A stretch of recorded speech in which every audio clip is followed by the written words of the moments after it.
আগে নওশাদ সিদ্দিকী ঠিক এই জায়গায় এই মাঠের সামনেই তিনি একটি জনসংযোগ কর্মসূচি করলেন এবং এলাকার মানুষদের কাছ থেকে তারা সরকারি সুযোগ সুবিধা কি পেয়েছে পাননি এরকম ডায়েরিতে নোট করে নিয়ে গেলেন। তার দুদিনের মধ্যে আপনারা এখানে সভা করলেন কেন? দুটো বিষয় আমি বলি। এক, ও এখানে এসেছিল বিজেপির দালালি করতে। সামনে বিজেপি যে বিহারে এসআইআর চালু করেছে, বাংলাতে কিভাবে চালু করা যায় তার আগে ভাগে ও বিজেপির হয়ে এখন প্রচার করতে এসছে।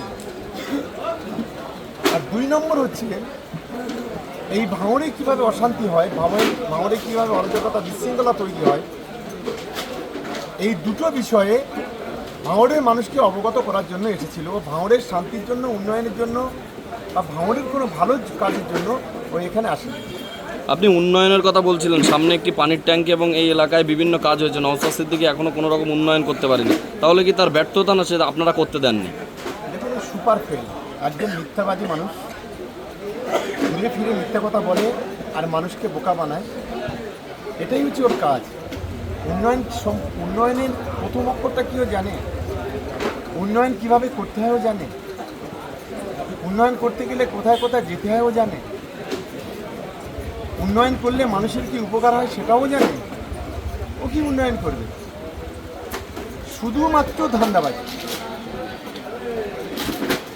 ও একজন পীরজাদা বলে দাবি করে, ওর ভাই বলছে আমার মুখের দিকে তাকাও, ছোটোখাটো কোনো মাপ হয়ে যাবে। ও একজন পীরজাদা বলে দাবি করে, ওর ভাই বলছে আমার নামে দরুদ পড়ো। এটা কি পীরজাদা বলা যাবে? একদিকে রাজনীতি করবে, লোকের কাছে হাত পেতে টাকা নেবে, আর অন্যদিকে নিজেকে মাথায় টুপি দিলেই পীরজাদা হয়ে যায়। আমার প্রশ্ন এইটাই ভাঙড়বাসীর কাছে, যে লোকটাকে চিনুন, এই যে কত বড় খতরনাক, এই লোকটাকে চিনুন। এটা আমি অনুরোধ করবো ভাঙড়বাসীর কাছে আপনাদের মাধ্যমে। এই কৃষ্ণমাটি এই এলাকায় চালতাবাড়ি অঞ্চলের এই মূলত কৃষ্ণমাটি পশ্চিমপাড়ায় এই বুথে আপনারা জিতে রয়েছেন তিনবারে, আর এই এলাকা থেকে এই গ্রামে এসে কিছু শিক্ষিত যারা ছেলে রয়েছে এবং মেয়েদের কাছ থেকে আধার কার্ড নিয়ে গিয়েছে কিছু ডকুমেন্টস, তিনি বলছেন আপনাদের চাকরির ব্যবস্থা করা হবে। কোন চাকরি দেবেন নওশাদ সিদ্দিকী? চাকরির কথা ছেড়ে দিন, গোটা ভাঙড়ে যত কাগজে তুলেছে, সিঙ্গেল কাগজ, সিঙ্গেল মানুষের কোনো পরিষেবা দিয়েছে বলুক, ওর নাম করে বলুক যে এই যে কাগজ নিয়ে গেছি আপনাদের, তার বিনিময়ে আমি এই লোকটার আমি এটাকে পাইয়ে দিয়েছি। আমি এইটুকু বলবো, আমরা যেমন আমাদের কর্মীদের বলেছিলাম যে আপনারা সরাসরি মুখ্যমন্ত্রীতে ফোন করুন, আপনি পরিষেবা পাবেন। সরাসরি মুখ্যমন্ত্রীতে ফোন করে শুধু এখান থেকে 5,500 মানুষ বাংলার বাড়ি পেয়েছে, যার অ্যামাউন্ট হচ্ছে 1,20,000।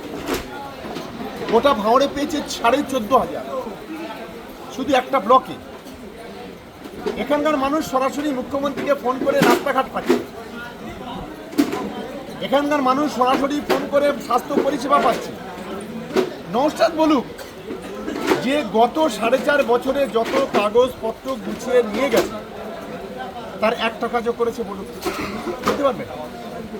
এসব ধাপ্পাবাজি, প্রতারণা, চিটিংবাজি ছাড়া অন্য।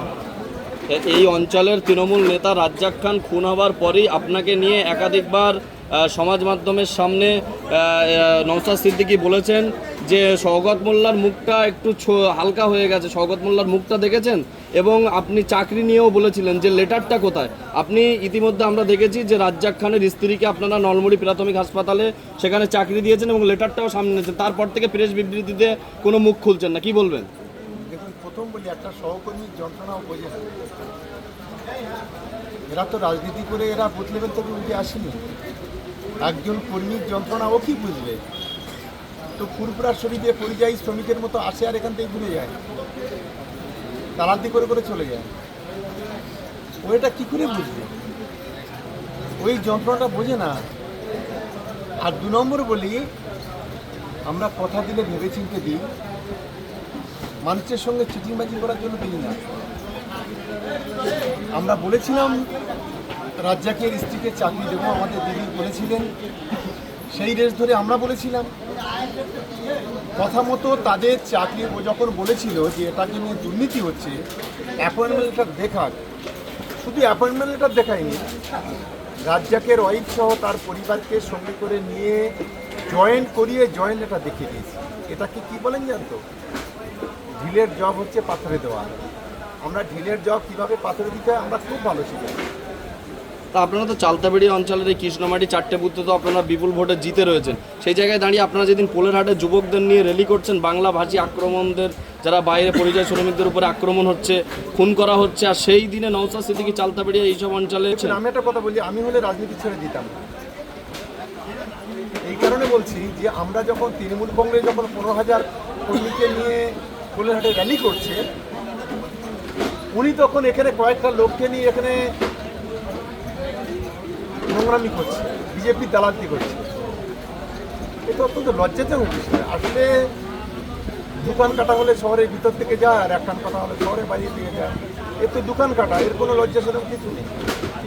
এগুলো করতেই থাকবে যত দিন যাবে। বাঙালিদের প্রতি এর কোনো মায়া নেই, মুসলমানদের প্রতি এর কোনো মায়া নেই।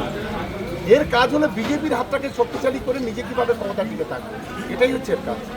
শেষ প্রশ্ন, বক্তব্যের মধ্যে সঙ্গে মানুষ ঘুরছে কিন্তু ভোটটা দেবে আইএসএফে, ওই স্বপ্নটা দেখুন না, এই স্বপ্নটাই দেখা ভালো। আমি বলছি ওই স্বপ্ন নিয়ে উনি বেঁচে থাকুক, সময় কথা বলবে। আমাদের মানুষ একবার বেলতলাতে গেছে, বারে বারে বেলতলাতে যাবে না। মানুষ এত বোকা নয়।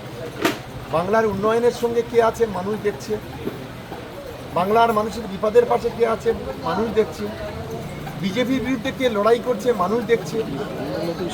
এটা আমাদের মানুষও বুঝতে পারছে। ফলে সময়ের সঙ্গে সঙ্গে আপনারা বুঝতে পারবেন, নওশাদও বুঝতে পারবে যে কত ধানে কত চাল। শুধু সময় আসতে দিন, এই ভোট